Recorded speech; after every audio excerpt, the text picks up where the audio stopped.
Hello and welcome back to another episode of Notion Bonsai, and today we're doing a tour of Jason Hanrahan's bonsai garden.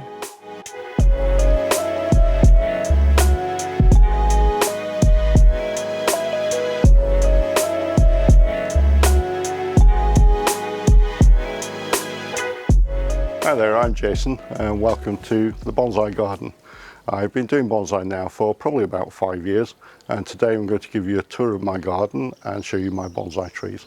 So what we've got here is a beech tree. It's a tree that's been growing in this pot for probably about 4 years.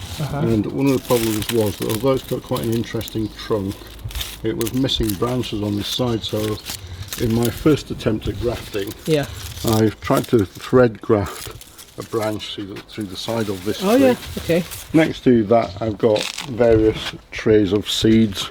These are largely maple seeds. I've also got cuttings from my Chinese junipers, which root quite easily, but they do take time then to develop into a serious tree. So it's going to be a number of years before that develops into anything useful. How long is this cutting in this pot for? Those have been in there now for, I think the cutting was last year. Alright, so it's rooted pretty quickly. So, but as you can see, it's going to be a while before that is useful for bonsai. Next to those here, we've got a fairly horrific Mugo pine tree. Oh wow. Which I've had now for about 4 years and it's never really done much. Yeah. What I'm thinking is I'm going to separate these two trees out into smaller pots. Yeah. And then put a lot of wire on these and try and put some interesting shape into them. Make sort of like a mame style from them? To try and redeem these plants, because at the moment they're just fairly horrific. And so if they don't make interesting mame, then it might be the compost heap for them. I think sometimes with material it's a losing battle. At the back here I've got a Chinomylese or Chinese quince. Oh, very nice. And this was just a 7 or 8 pound tree from the garden centre. Yeah. It gets a white flower on there. Now again, this is a tree that I probably just need to either fatten up or possibly plant in the ground, and I think by ground planting it, that will thicken up considerably. I think a mistake that a lot of bonsai beginners make is to stick something like that into a pot straight away. Yeah. And the result is it's in a confined, constrained environment with limited resources, and it won't develop or fatten up as quickly. So you kind of press pause on the tree's development once you stick it in yeah, the absolutely, or you put it into slow motion. I've got here a viburnum, which you can see it's struggling at the moment, and it's just been sat in a shaded part of the garden, so I think possibly that hasn't got much of a future. You know, it's only got a couple of leaves left on it. A lot of this stuff here is just experimental material. So down here, for example, I've got a Hamamelis, which has a lovely sort of spidery yellow plant. I've never seen one of these before. Spidery yellow flower on it, but as you can see, the leaves are absolutely enormous. Yeah. So again, I think when you come to choosing material for bonsai, you need to try and find something that's suitable, and particularly something that will have small leaves. So for this to be... give a more convincing bonsai tree. Yeah, so for that to be in proportion, you would need a lot larger tree. Yeah, absolutely. Just here I've got a liquid amber tree. Yeah. And again, I'm just thickening that up, letting that develop in that pot for a while. And with this, it's all about trying to develop the branches, get as much foliage, generate the energy back down into that, and get a thicker trunk. The trunk is the important thing. It's the main structure off which the rest of the bonsai is built. Yeah. And the branches, you can rebuild those in a couple of seasons. I really like the leaves on this too. They're nice, and it goes a spectacular sort of amber orange colour. Yeah, that's where it gets the name. Absolutely. I've got a number of Japanese maple trees here, different cultivars. Yeah. Got Orange Dream. This one is a Bloodgood. Alright. Bloodgood. And Bloodgood is it's an upright growing type of Japanese maple with a very dark, almost purpley red leaf on there. These are some of my more developed trees, and also a lot of the more developed trees I've got are actually trees which I bought rather than cultivated myself, and so I'm taking those forward and trying to refine them. This first tree is a Korean hornbeam. Oh wow, look at that. And you see, I was attracted to this by the fantastic ramification that you can see on there. Yeah. You can see the beautiful movement of the trunk too. What perhaps is a flaw in this is that although it's got a lot of ramification, the trunk isn't very thick on there. And I think that's perhaps a symptom of a tree which the ramification process has started a little early. So now it's going to be difficult to thicken up that trunk in proportion to the branching. But otherwise it's a beautiful tree. Oh, beautiful leaves on it also. And they stay that size. You think about the size of a typical hornbeam leaf, which might be 3 times that. Yeah. And I think that's the reason why it's a popular tree for bonsai. Next to that we've got one of my Chinese elm trees. Yeah. And again, because it's a tree which has very small leaves, this particular one was a £10 tree that I bought from the local supermarket. And often they're sort of crappy, mass-produced, imported trees. Yeah. But if you look through them, sometimes you'll find one that's got a thicker, more developed trunk. If you see them as a starting point for your bonsai rather than it being a finished tree, then you can sort of develop those and improve them quite significantly over time. This tree next to it's actually one of my earlier bonsai tents, and it's a butterfly Japanese maple forest or grove planting. So the maple leaves on this got 2 different colours? It's a variegated leaf, so you can see it's got a creamy sort of stripe running through it. Yeah. What that does mean is that it's a weaker cultivar of Japanese maple, and so it can develop much more slowly. Yeah. It hasn't got as much chlorophyll in the leaves to photosynthesize and generate energy, so it does develop a little bit more slowly. But this tree, over time, I've been taking out the growing tips and trying to increase the ramification or the twigginess of the tree. I think it's coming on quite nicely. If I get down at this angle here, it looks quite nice. You got a little figurine in there. It's another wild cherry tree, and I think this one actually self-seeded into the front garden. Oh. So I dug that up out of the flower bed. You got this one completely free? It was pooped out by one of the birds and obviously started growing in the border. And coming back this way, I can see this beautiful big larch. This is a tree which I got from Banksia Bonsai in, I always pronounce this incorrectly, either Wisbeck or Wisbeach. Okay. There's a guy there called Chris who, I believe he develops a lot of trees, he grows them in a field next to the bonsai nursery, and every so often will dig them up. And you can see it's quite a thick developed trunk, and that clearly was in the ground for a number of years.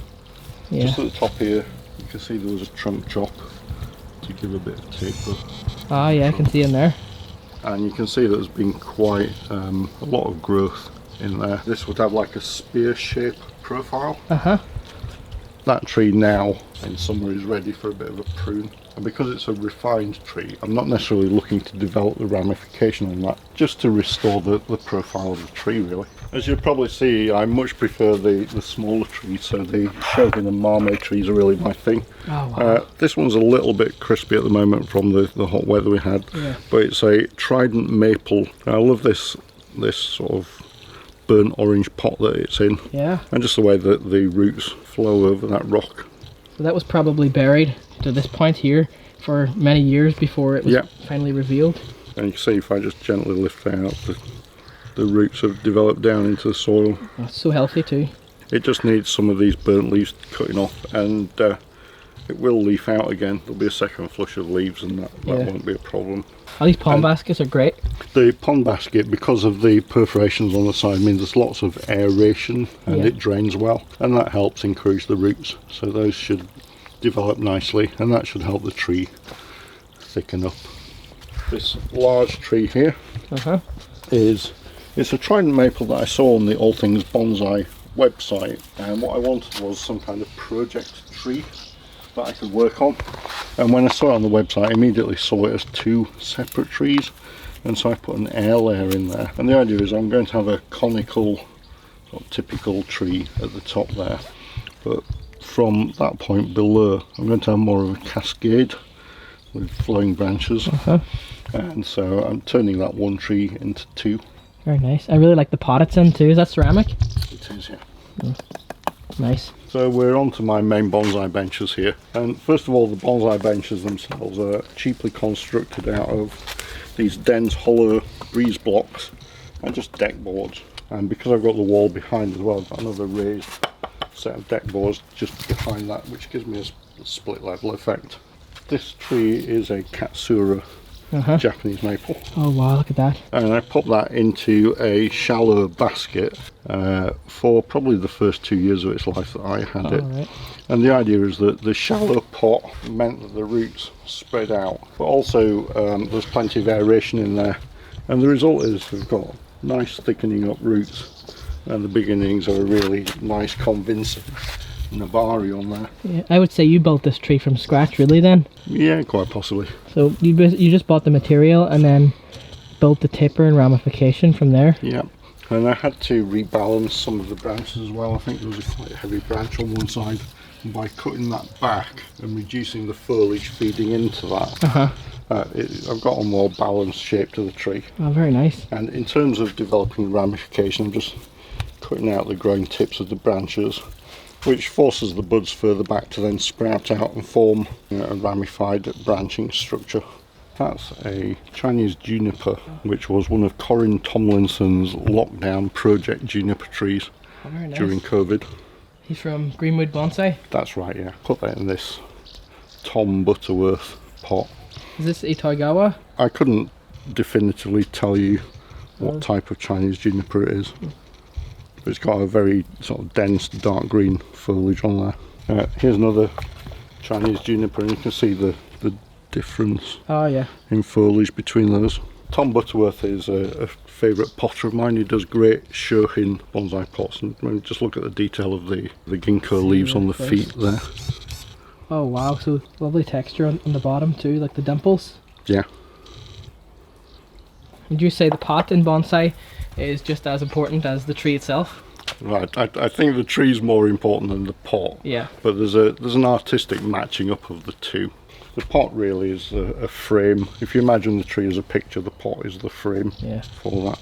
That's a nice little shallow one. This one is another tree that I got from All Things Bonsai, and I was attracted to this because of the tiny little ram's horn gin on there. And it's quite an interesting little tree. Oh, that is cool. And that would probably be created with wire, right? Once it's still soft and pliable. That's right, yeah. So that must have been done when the tree was quite young. I'm not quite sure what I'm doing with the top of the tree there. I'm not convinced by this gin at the top. I do like these cute little trees. I mean, it's not necessarily a serious bonsai, but it does have its own little charm. At the back here, this is a cork bark Chinese elm root over rock, and you can see the corky texture to the tree there. And this is another tree that I got from All Things Bonsai, and I've been maintaining the foliage on that. And I think what attracted me to this tree is it makes me think of the face hugger in Alien. Yeah. So it's like these are the legs clasping onto the rock. Yeah. And it was a tree, I think I'd seen it a couple of times when I'd visited the nursery. And you know when you go away and you've got it in the back of your mind, it's almost like it was calling out to me. Yeah. Do you know what kind of rock is planted over? I guess it's some kind of tufa rock.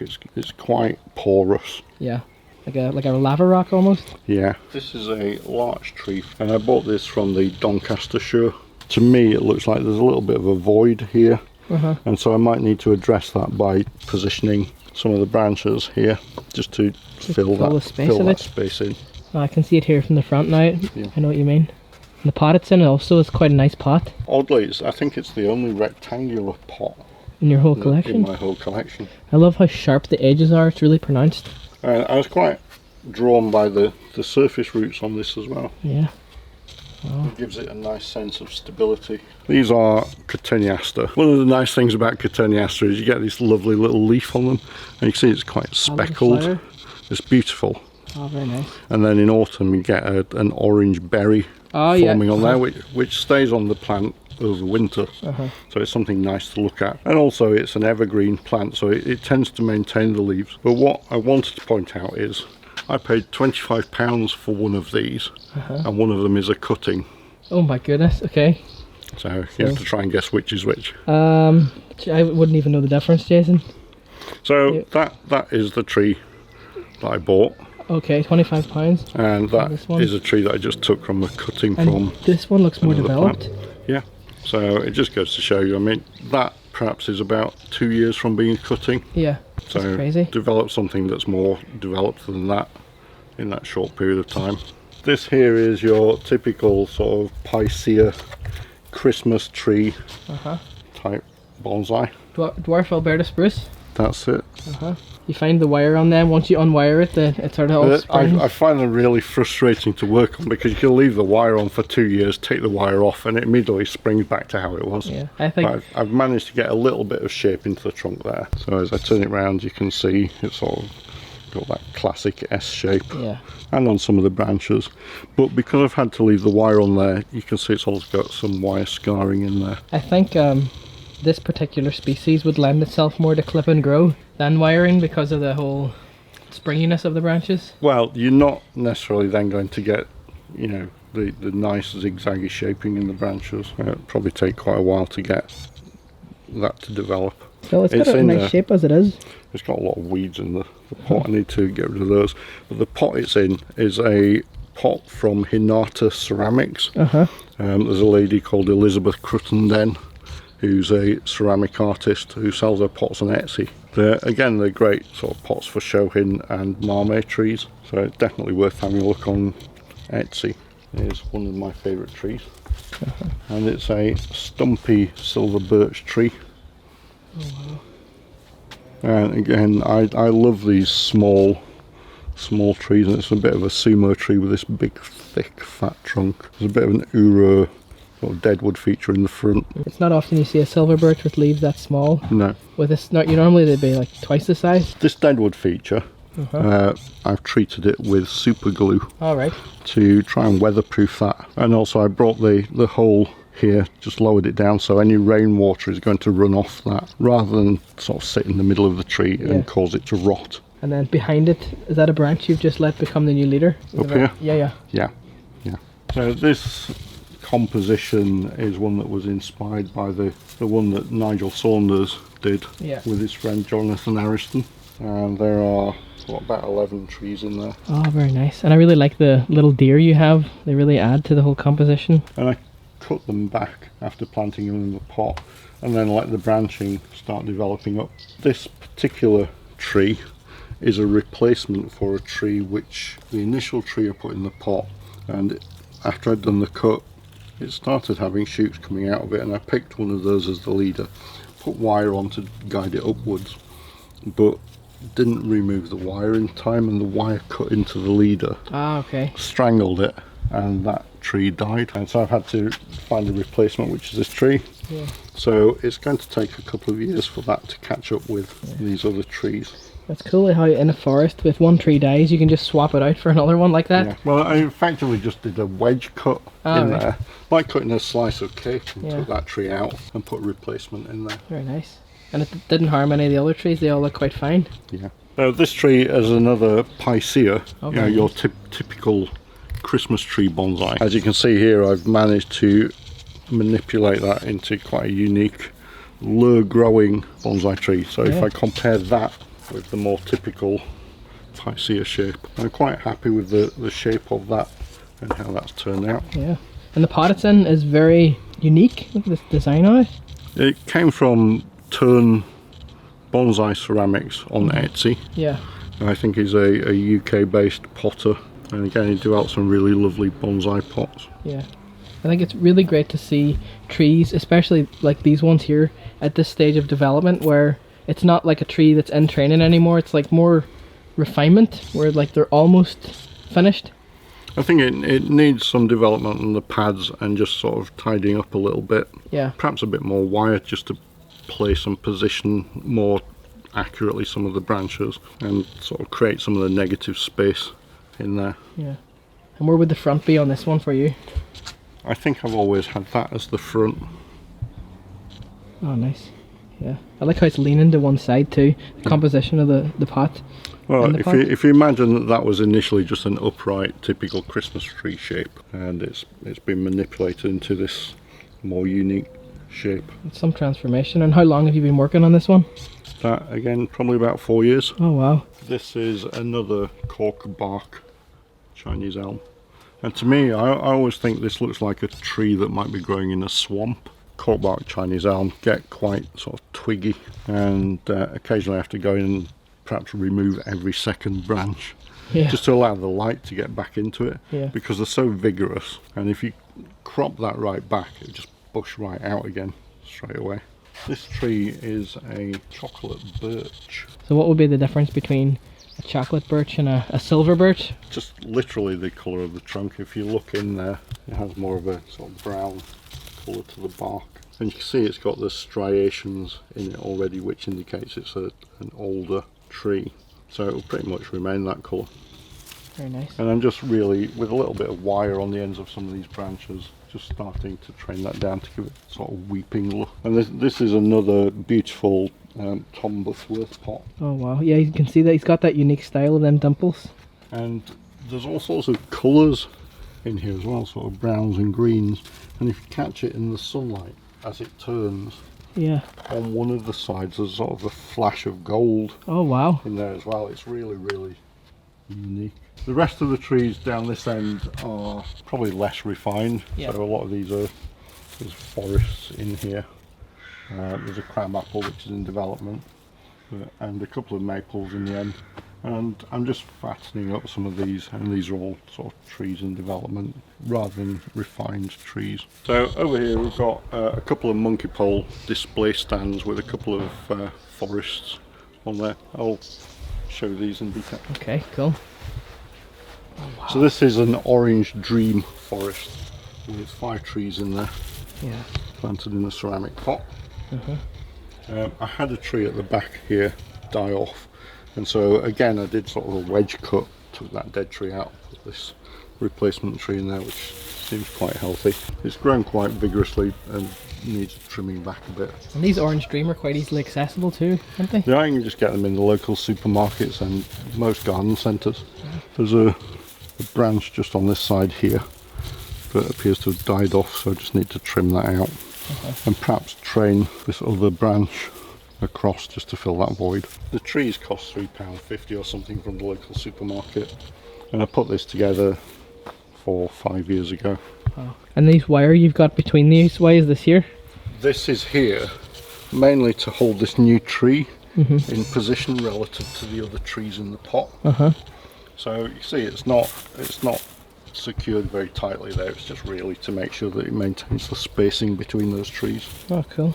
until this one gets settled in the pot. That's a really good idea. Instead of wiring it in and risking maybe scarring down here, you've supported it that way. We've got a forest of Atra purpurea, which is a red Japanese maple, and it's quite a common Japanese maple. Again, this was made from 11 inexpensive trees from the local supermarket or garden centre. It sort of tends, as it develops, to have like a strata or layered Uh-huh. sort of foliage across it, which seems quite appealing. I've lost one of the trees on the very edge of the pot, and I suspect that's because it's too close to the edge. So at some point I need to take that one out and replace that with another tree. Yeah. It's got a nice balance. You know. It's got nice colour to it as well. Yeah. It's not got fantastic ramification, and I think typically Atra purpurea has a large leaf in terms of Japanese maples, but I'm quite pleased with it. Yeah, it's very soft lines in it. Yeah, it's got lovely colour to it as well. It makes a nice contrast with this brighter orange dream. Just on this monkey pole I've got this Scots pine Uh-huh. with this lovely Donna George Wow. pot with like a dragon design, and I found this pot at the Doncaster show. I know Well- Nigel's making a lot of dragon pots at the moment. I've seen that, yeah. Yeah. That's going to be an interesting pot. But when I saw this is one of those where you see the pot but you've no idea what tree you're going to put in it, but the pot in itself is just a beautiful piece Yeah, of artwork. wow. And it even comes up over the top of the lip here. Yeah. It's just So quite unconventional. The tail is just sort of coming up over there. And then I found this Scots pine and I thought that might be a suitable tree. That's Nice. been in there ever since. Just behind it here, this is a Chinese elm which my brother bought me as a gift for my 50th birthday. It needs thickening up, and I think like a lot of commercial Chinese elms, if I consider this a starting material, Uh-huh. and just try and refine that. What I don't like is this horrible cheap Chinese pot. I'd like to have it in something with a bit more wabi-sabi and subtle colours in there. Like a grey colour. Perhaps a sort of Match the bark. mixture of browns and this sort of grey brown. Yeah. Sorry, green and grey brown. So this is what we call the tea garden area, which it's got a Japanese tea garden sort of vibe to it. Wow. So we've got the corner arbour. We put the Japanese style Noren curtain on there, and because we've got a koi pond, the 3 fish seemed appropriate. We've also got these koinobori windsocks as well, which sort of ties everything together. But up here I've got a couple of Deshojo Japanese maples. Normally they'd have quite red leaves. They're starting to turn green now. When the leaves first come out in early spring, they're more this sort of really vivid, almost fluorescent red colour. And what happens is, as the weather gets warmer and summer progresses, more chlorophyll develops in the leaves, and that replaces the red pigment. Alright. And so the leaves take on this more of a sort of muddy brown green colour. Yeah. Then at the end of summer, the chlorophyll production ceases, and so they take on the red colour again. This is another Deshojo which I got from Greenwood Bonsai. It's a Japanese imported tree. From Corin again? Yeah, and you can see it's got this twisted corkscrew trunk. Oh, that is cool. But to get that, you probably have to wire the tree quite young. Again, yeah. And I think because it's got this corkscrew shape, it's a bit of a challenge trimming it, because if you look from above and you've got the corkscrew, generally you try to avoid the leaves growing back in towards the centre. Yeah. But what happens if you do that with a corkscrew? You'd end up with a hollow Oh yeah, okay. centre, so you have to be a bit judicious about selecting which leaves you take off there. But to me it's a lovely tree. I love the idea of a small tree that you can pick up in your hand like that. Yeah. It just has this lovely domed shape. And that, did you put it into this pot? This isn't the pot it was in initially. This is another Tom Butterworth pot. It's about the same dimensions as the initial pot, but it's a paler blue. Oh, I think that nicely contrasts with the red leaves. This area is a bit more shaded, and this is a Yamamomiji Japanese maple, or mountain maple. Yamamoji. Which is the name which is given to an unknown cultivar of Japanese maple. Oh, okay, yeah. So it's who knows what it is. Anyone in the comments knows what that is, we could rename it. And it's in this nice funky fish ceramics pot, but I'm beginning to think that perhaps it's probably under potted in there and needs a bigger, probably deeper pot. Yeah. And this is a tree which goes absolutely wild with growth every spring. It's looking really healthy. And needs trimming back quite radically. Got a lovely shape too on that. This is from, is it Three Fat Pigs? Uh-huh. It's a company I think in Northern Ireland that sell bare rooted trees. Yeah. And I planted several into a forest and then had a handful left over. And you can see some of the branches have got sort of nice twisty shape to them, which was given to them by wiring. So this area I consider Pine Alley, and this is where I have most of my pine trees, and they're on this side of the garden because that catches most of the sunlight coming in. Japanese red pine. We've got a black pine, which I'm going to develop as a Nigari exposed root tree, and over time just lift that up and expose more of the roots. Yeah, and I like how you have these in pond baskets also, just to thicken them up a little. Yeah, again, it gives lots of aeration to the roots. Some people grow these in colanders, like kitchen colanders for, I don't know, you strain your pasta in. This one, or these two, are Japanese white pine, and you see there's a difference in the needle length and also the colour of those. So they're clearly different variants of Japanese white pine. Which one of these white pine would be your favourite one? This one's got a really lovely thick trunk to it.